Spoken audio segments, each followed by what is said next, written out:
Run to the hills. All right.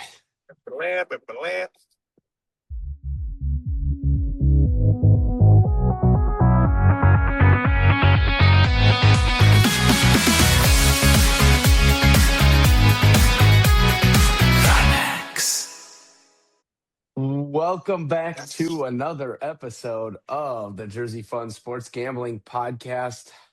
We are back after a quick hiatus. We were planning on doing a podcast last weekend when we were all together in person, but let's just say alcohol and and sports got in the way. And also some events that were happening right outside of our place. I don't know if we want to touch on it, but let's just say we got woken up to some loud sounds down there one of the mornings. There's nothing online. There's not shit. I'm looking at the corner right now. No, there's nothing. So basically for the listeners, we were staying at Jake's place, which is right across from a church. And I believe it was Saturday morning. Yeah, it was our first night. Saturday morning, we wake up. Well, at least I woke up to like a massive like boom, and like the apartment like kind of shook a little bit. I was like, what the fuck was that? And I just like kind of ignored it. And then another one goes off, and I was like, what? And then we look outside, and there's just a massive fire at this church. It took us 15 minutes to get somebody to answer the phone from the fire department. And then, anyways, they put the fire out. If I get shot around here, I'm fucked. Yeah. They put the fire out. Gun, Jake. Oh, yeah. Yeah. Pistol packing over there. Pistol packing Petey. Yeah. But fuck yeah. So we go across the street and like after like an hour after the fire department was done, so we see the remnants. There is nothing signaling that this was an accident. There's no like, because my original thought was like, oh, maybe like a generator blew up because it was like unusually cold and it wasn't used to it or something. No, turns out this was literally in the front corner with just bushes, and we found like 4 aerosol cans there. So something, at least our assumption is it was a man-made contraption that caused this explosion. But that is not why. Explosions. They kept going off. Multiple explosions, yes. But that is not why we're here. We are here to talk sports, talk gambling, talk a little bowl, and we'll also give a little recap from championship weekend and just our thoughts going into the Super Bowl, the big game, and then kind of what we want to do with the podcast going forward after the NFL season. So Can I just say something really quick? Yeah, get in there. So I guess a few weeks ago down the street, there's like some Muslim temple type places, and I guess they had a bunch of crosses painted on them. So I'm starting to think that we got some hate crimes on our hands or something along those lines. We might have a holy war on our hands. Right here in downtown Norfolk, Virginia. Someone's going on a crusade.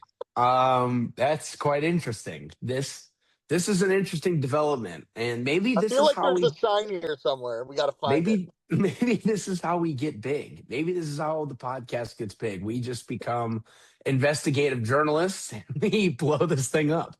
No, no pun intended there. Yeah, no pun intended. But yeah, we were. I'll give the listeners too a little summary. Sunday, we spent the entire day at the bar watching football, and we destroyed a ton of wings, a ton of beer. It was awesome. So, and the game still seemed pretty fresh in my mind. So I'll pass it over to you guys. I guess we'll start with the first one, right? Oh my God, who played the first game? Denver and New England. Denver and This, yeah, really fresh in my mind still. Sorry. The Denver and New England game. I'll pass it off to you, Jake, because I know going into that game, you were absolutely all over Stidham. You were buying Jarrett Stidham everything. Well, It was all yeah, I Broncos. was just, I mean, he's the best quarterback left in the playoffs at the time. Unfortunate the way that it had to go to lose to such an inferior quarterback like Drake May. But yeah, me and Ray had plenty of arguments over that. I think it has become abundantly clear that Drake May can only play football well against teams that are evidently going to fire their coach. I don't know if you guys saw that stat, but they played 13 of their 17 games this year, I think it was, against either a team that was going to fire their coach or the Jets. So that's pretty good. And then like the other 3 games were all NFC South teams. And then there was one game against a team that didn't fire their coach. I can't remember who it was.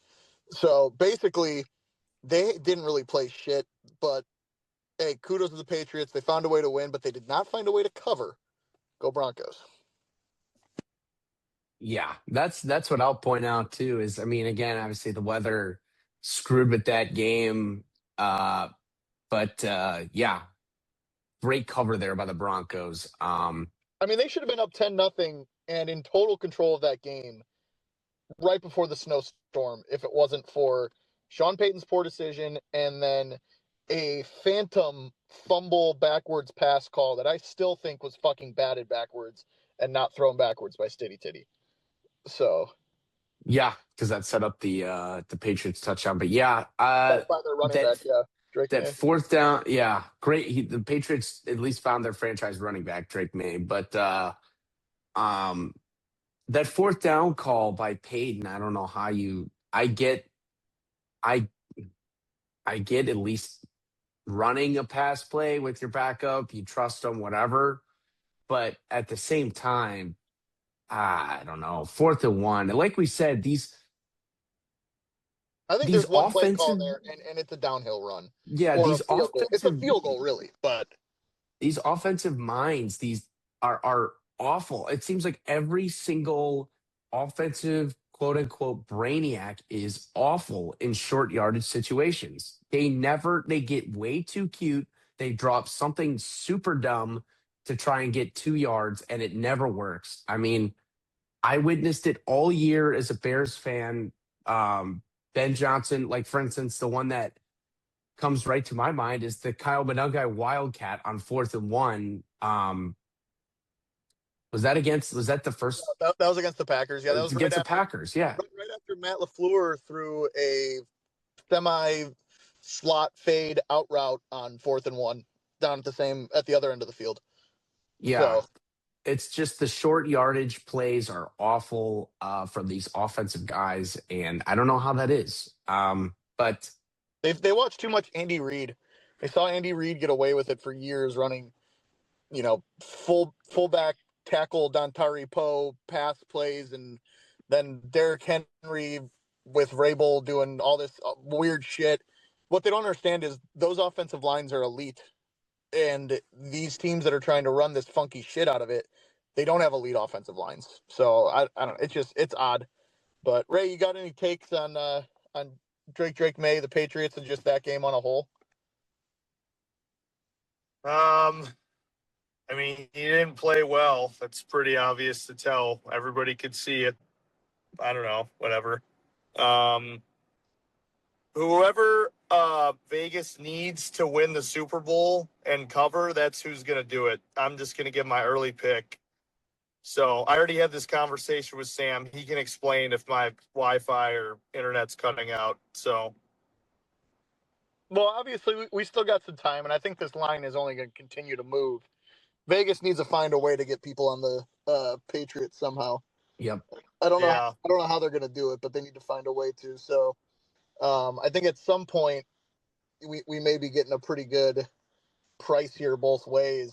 I actually read a really fun story this past week where Vegas just got absolutely fucked. Don't remember what Super Bowl it was. Don't even remember what I was reading. I think I was still hungover as fuck on Monday. sitting in my office just trying to fucking make it through after 18 pitchers and shots and everything else. But yeah, something about a game where it was definitely Dallas, and they needed because there was like 90% of the money on the other side. So they moved the line 2 points to Dallas, and then they got shocked, and everyone started going on Dallas to now where like 90% of the money was on this other number. I want to say it was 2.5 and 4.5. And so they had basically a 2-point spread where they were fucked. And the game it was like a 11-point game or some shit like that. And Dallas went down, scored, got the 2-point conversion, and fucked them. So with like no time remaining. So that is where I'm thinking we're getting towards. I know the story kind of sucked, but again, my brain fog was at an all-time high on Monday. But essentially, I think we're going to have a decent spot where you might be able to bet both sides and potentially win. So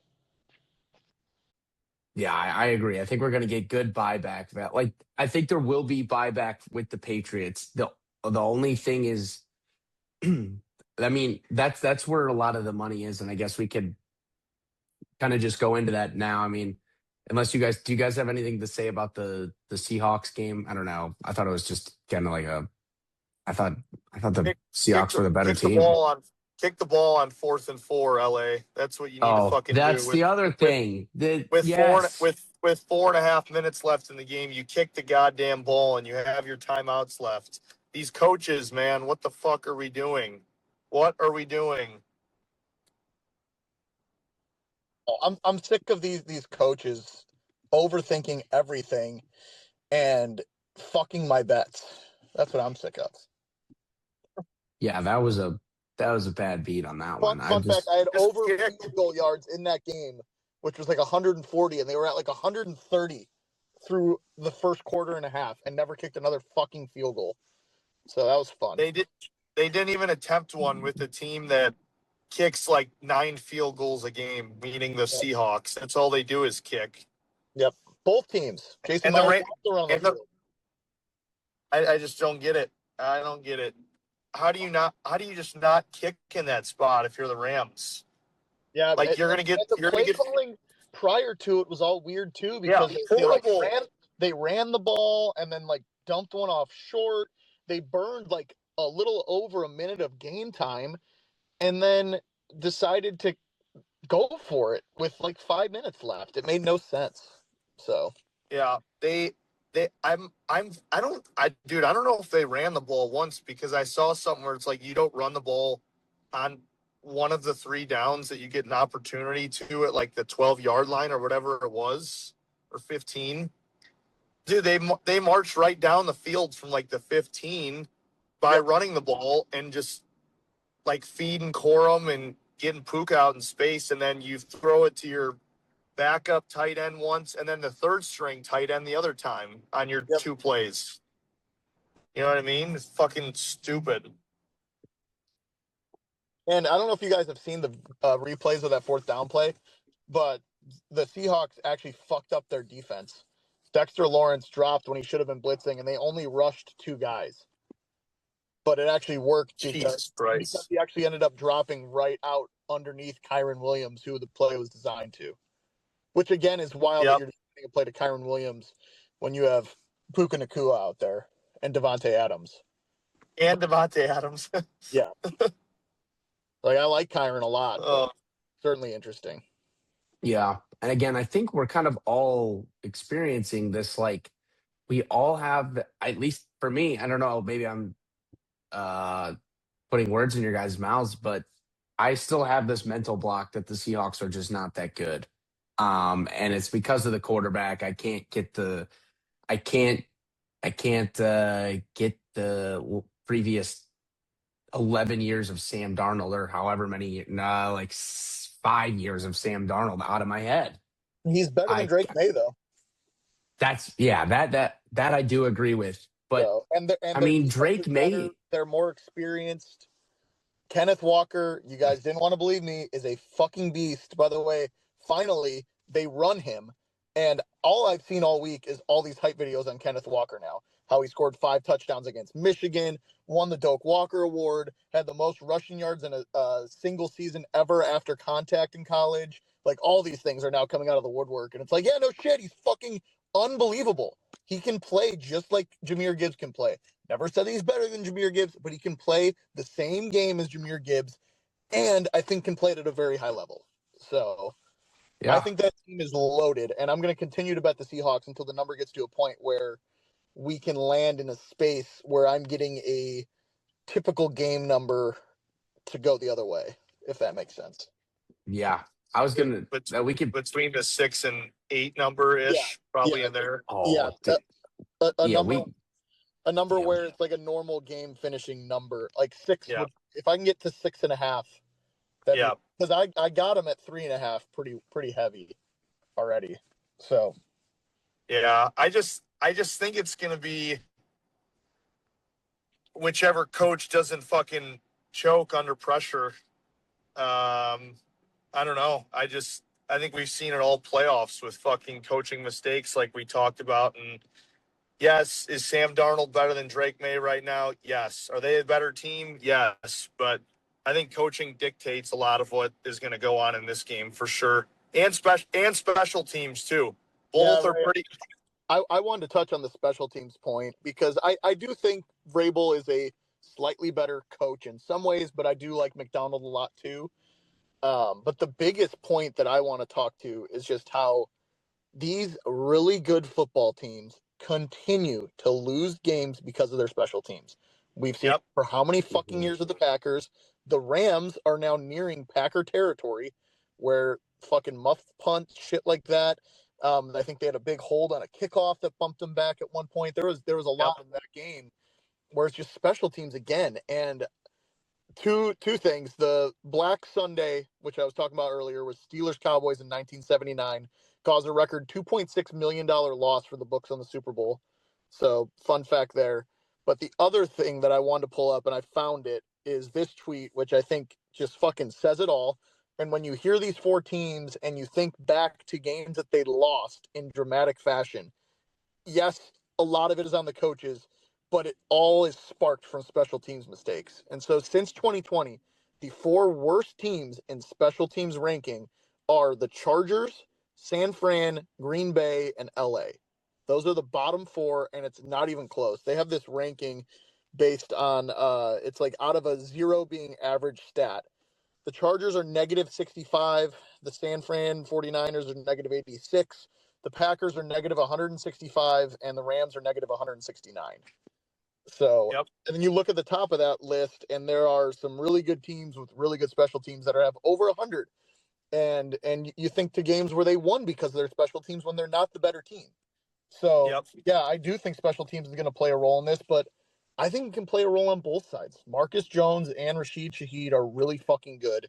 They're both elite at their positions. As well, I think Shaheed can play a little bit on the offensive side. I may do a little sprinkle on a Shaheed MVP if you know what I'm smelling there. A little Desmond Howard type deal. The only one ever, Desmond Howard, only special teams MVP ever from the Green Bay Packers 1996 Super Bowl. So, yeah, I think it's a decent game to a point. It's going to be who makes the first mistake. It's going to be who can capitalize on special teams. And I just think all of those areas go in favor of the Seahawks as of right now. Yeah, I was going to pop in and say, I think obviously this is how it normally goes, but team that's going to make the less mistakes. And yes, Marcus Jones and Shaheed are they're very good at their positions. And I think if you've just like watched these teams all year, yes, the Patriots schedule, I get it.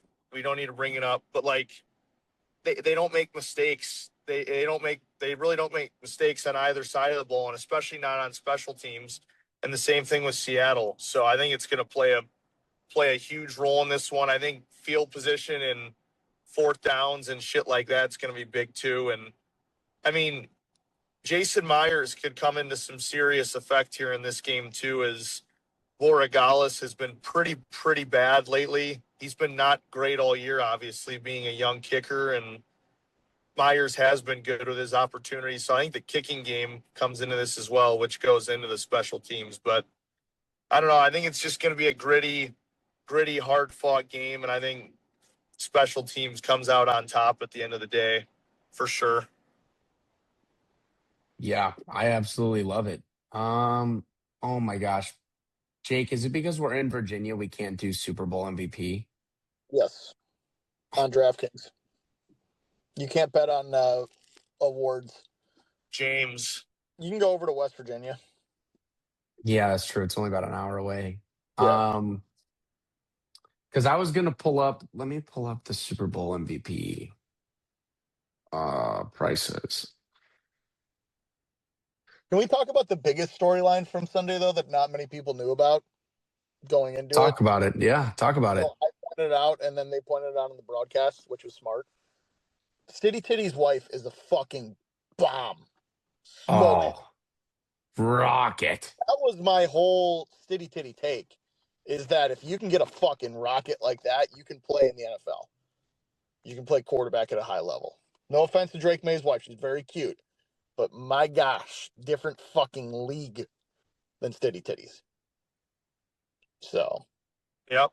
Do you guys think Stitty Titty got a contract out of that? I think he played well enough for a team to want him. But at the very least, Denver will take him back as a backup. Sean Payton's going to love him. So.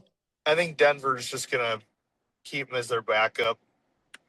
That's what I think. If you look at the two biggest plays of the game, it was Sean Payton bad play call, not on Stitty Titty, and your boy Beatty fucking up the play call and sending Stitty Titty into fucking Nam and having to do a chest pass. Yep.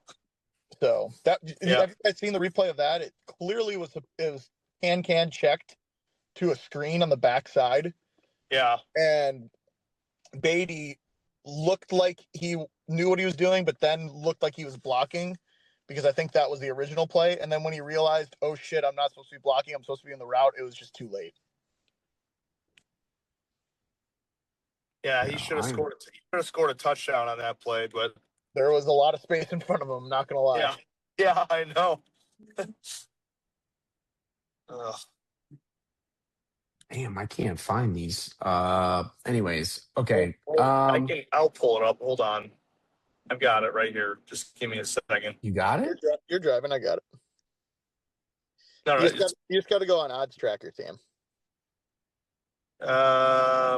Okay, I got him. What do you want, Sammy? Just Super Bowl MVP odds. Just read them off. Darnold plus 125, Drake May plus 235, JSN plus 550, Kenneth Walker plus 650, Ramondre plus 2,500, Rashid Shaheed plus 2,800, Marcus Jones plus 5,500. That's not what. I'm on Odds Checker. Hold on. I see them because we're getting better value. Is on DK, but it might be different because I can't legally bet this, so they might be a little bit different on whatever you're tracking. Yeah, I mean, I'm seeing why Jason Myers at 100-1. Yes, how do you not? That's what I'm seeing. That too, is that not worth? Is that not worth a sprinkle? That's what I was checking. That's a trivia question. Have we had a kicker Super Bowl MVP before? No, we should have. Who should have gotten it? Should have been Vinatieri for the Patriots. But also, see, that's the problem. It's going to go to the quarterback. It's going to go to the guy that drove him down the field to get him. Yep, that's the exact problem. I mean, Myers would have to kick 6 field goals, basically all set up by special teams or defense. Cooper Kupp at plus 9,000's value too. Yeah, again, the only special teams player ever to win Super Bowl MVP was Desmond Howard. So I like that. Honestly, it still might be that, even if Shaheed wins it. He might get it as a receiver. So yeah, I mean he's actually a threat, a deep ball threat too. He could. Yeah, I like a lot of his props in this game, honestly. And I mean, I know we're going to probably do another episode next week to go more in depth and hand these things out. We're just kind of going high level here. But one thing that I saw a tweet of, which I thought was very intriguing, and I'm seeing what it is on DraftKings, So DraftKings odds fucking suck on this, but I saw plus 5,000 online for Travion Henderson to be the game's leading rusher. You're pretty much a Ramondre Stevenson fumble away and a couple broken plays from a home run hitter away from pretty good payout there, plus 5,000. I just think the odds are way too high. On DraftKings, it's plus 1,800. I don't like that as much. It's still obviously juicy as fuck, but I would prefer the extra 32 points there. So. Yeah. Yeah. I do think after what I saw last week, I think the Seahawks might have to repeat and get Kenny Walker more involved in the pass game like they did last week. I like so that rushing yards angle with Trevion is absolutely I like it because like you said, he's a couple big runs away. And Walker last week, what did he run for, Ray? 50 or 60 yards only? Like 52, I think. Yeah. He had like Yeah.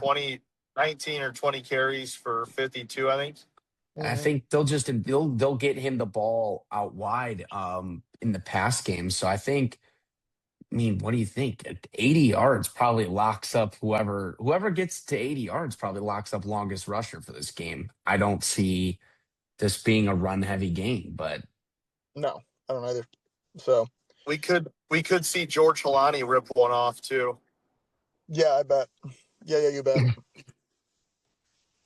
But if he gets a single we take his over this week. If he gets a single carry, it's bullshit. To be honest, I'm probably gonna rip his under again.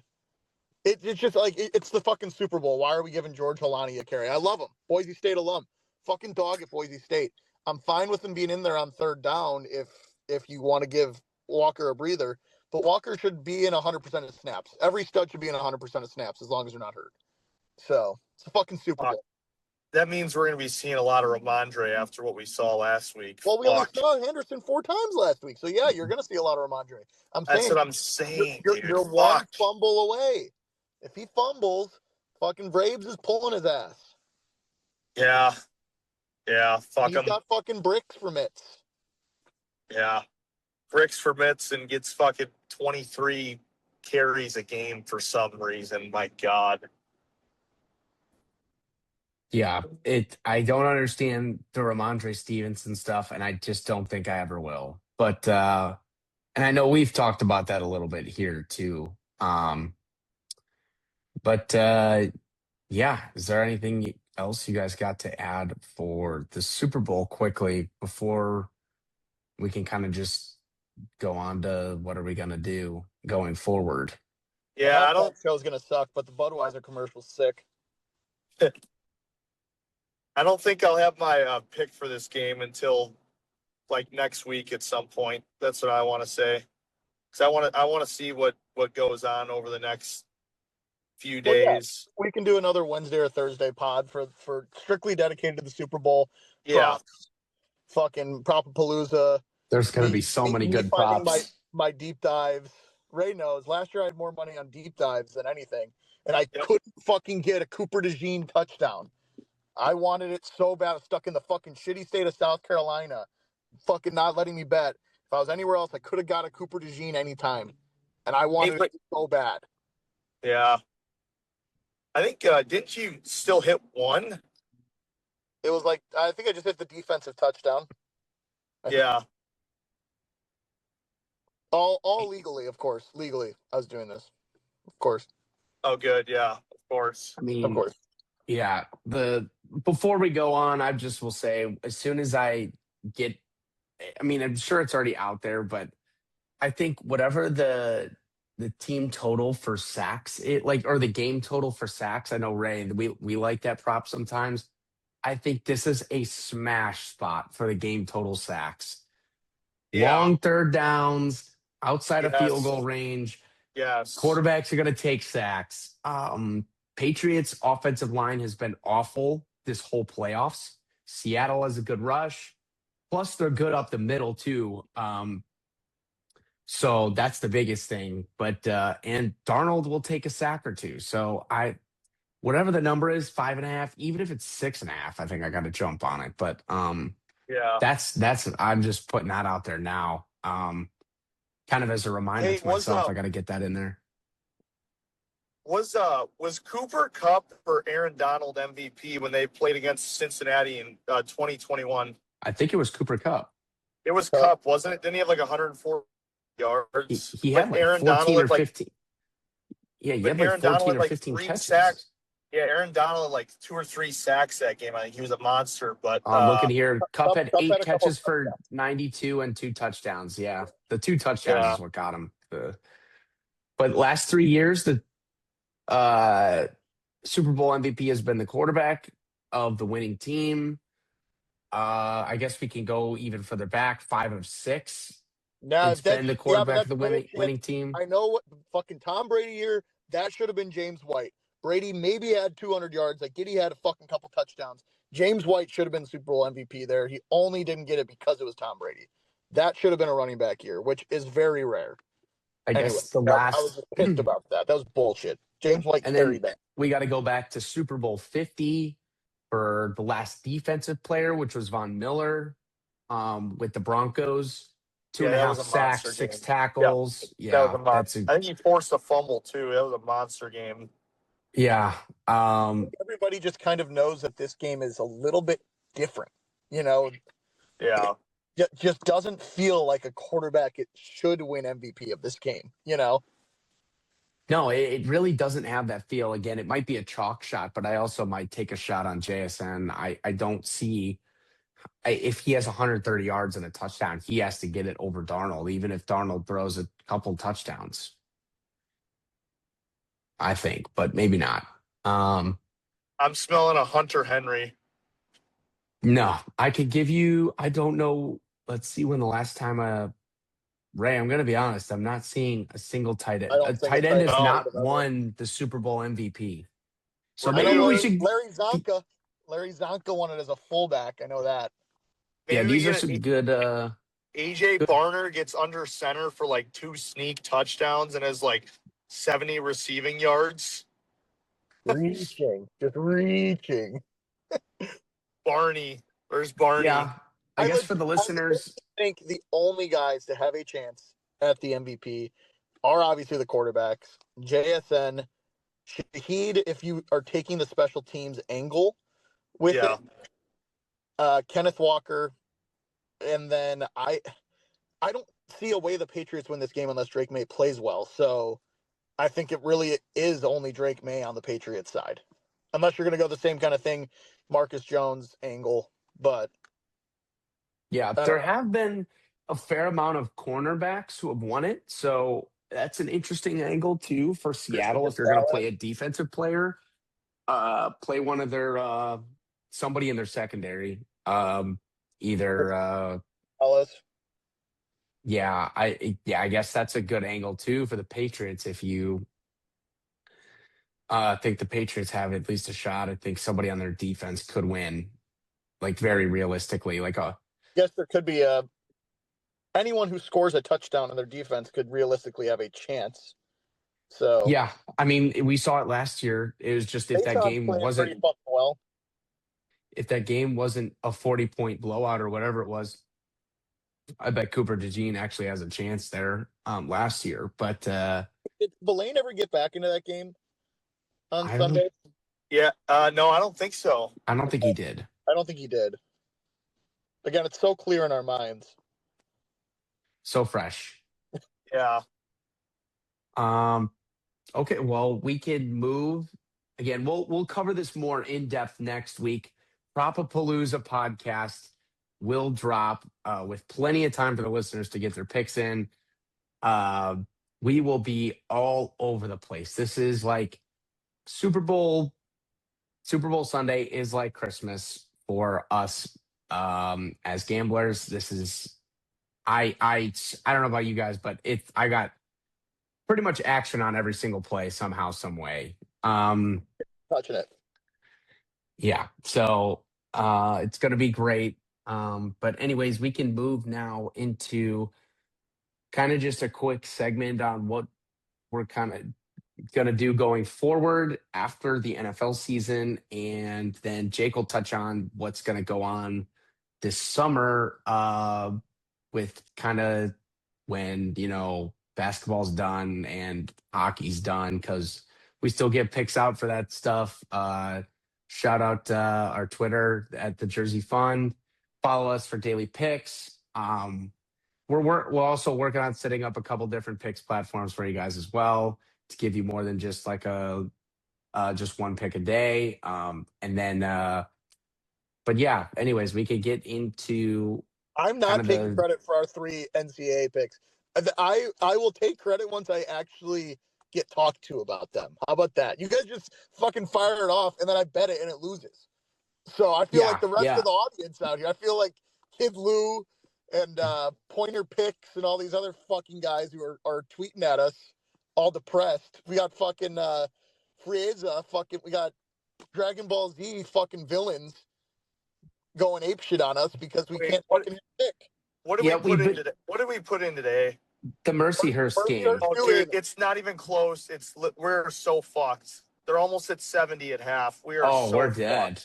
Wow, we're dead. Yeah, 41 to 25. 66 points. They'll slow down. We gotta have some faith there. No, we're so fucked. I'll take credit for that one, but my best play of the day is the game that is wrapping up right now. I just didn't fucking send it because Ray didn't like it. I thought he was going to bet against me, but this Wofford chat game was a free under. 150, 1.5 was way too high. So Ray, we're not going to get this live either. They keep just we're not. missing. They needed 7 in like 3 minutes. They keep missing. Everybody's missing. That's what I'm saying. This game's bad. Poo-poo. Chattanooga's poo-poo. Chattanooga poo-poo. We need 5 points in a minute 20, and they just are throwing up bricks. 81-54 right now. What do you guys need? Okay. Then we need 137.5. So you need a bang. We need 3. Rip the bottom of the net. I won't spoil. Don't spoil. I'm not going to spoil. I'm watching. But yeah, kind of going forward, I guess for the listeners too, we'll probably start getting into making some college basketball pods, especially for the weekend games as we start kind of closing in now into the important games here for conference standings, and then heading into conference tournaments because next thing you know, it's going to be March Madness here. So we'll definitely start with after football, we'll definitely get into college basketball. And again, we've been on it all year. It just it's taken a little bit of a back seat because of football. But yeah, we'll do some college basketball pods. And then Jake, if you want to touch on kind of what your plan is for the summer. Yeah. So the sports I really love are football, college football. Those are my top 2. I think it's most of America's top 2. I think it's everyone on this podcast top 2. I know we got some big time hockey, baseball guy, etc. All those kinds of things. But in terms of gambling, we are football gamblers, and that's why we've built this pod around that. But yeah, I'm super excited. I love college basketball. I love the energy in college basketball. Can't fucking stand the NBA. You'll never see me give out an NBA pick. I love the NHL. I know these guys love the NHL. I just have always fucking sucked at gambling in it. It's very hard to bet on the NHL. But I'm going to give you all a lot of insight into MLB and Major League Baseball. I think there's a lot more angles to take in the MLB than there is hockey. Hockey, it's a lot of grit. These dudes fucking leave their dick on the line every single game. It's an 81 game sprint. MLB is twice that. There are games where guys are gonna be banged up. They're gonna be playing hurt. They're gonna be playing half-ass. There's gonna be guys who shouldn't be there because we got guys hurt. So there's a lot of different angles that we can take. But I'm gonna be basically breaking it into. I'm gonna try and do a few times a week segments on there. I'm gonna be doing some videos. Going to be trying to put more stuff out on our social medias, on some of these other platforms that Sam kind of touched on earlier. Just going over basically day-to-day MLB stuff. Some of it's going to be fantasy related. I'm a big fantasy baseball player as well. I know that's not everyone's forte, but that fantasy stuff and knowing those angles helps with the day-to-day gambling. So I'm excited to get going on the MLB. I can't wait for it to be back. I can't wait for the fucking World Baseball Classic. That fires me up. Team USA. Fucking unreal. I'm gonna try and go to the championship down in Miami. That would be fucking sick. So yeah, a lot of exciting things. And as depressing as it is that football's gone, college basketball can hold us over until baseball season, and hopefully we can keep baseball interesting enough until we get back to August and preseason football's around and we're smashing preseason unders. So Hell Yeah, yeah. we need Hell football. yeah. Football's not over, and we need football back. But Ray and Sam are not gambling on any of the baseball, by the way. They're not doing that. They no, don't. we will not be present on any of that content for certain reasons. But yeah, that I think that's kind of where we want to go with the pod. And if you guys have anything else, any last words for the listeners here? I'll say something. Okay, Can I get say in something? there. Or Yeah, I'll yeah, get in get in there. there. I think we're really starting to build a bit of a platform around Twitter and a little bit of a following that's good to see, even if it's shit talkers or good talkers. Like that's the kind of social media input we look for. We try to be the best we can for you guys, obviously, but we just want to keep pushing that social media for you guys and keep spreading our podcast because we've had some good ones on here for sure. I think we say this after every time we do a recording, but we always say that's the best one we've ever done. Because we do feel like that. We put a lot of effort into these for you guys. We put a lot of research into it. And we just hope that the people that were here day one, you guys continue to follow us and be a part of what we do. And as we kind of look to build our brand a little bit more. So fired up for what's in store. And I'm fired up to be able to listen what Jake has to say for the next few months down the line. So let's fucking roll. Yeah, well said, Ray. And we pick all our games we give out. We give something out, we're picking it. We're picking it. So if we win, we all win. If we lose, I guess, well, we all lose. So but yeah, with that, I think we can wrap this up. Thank you guys so much for listening, and we will see you next time.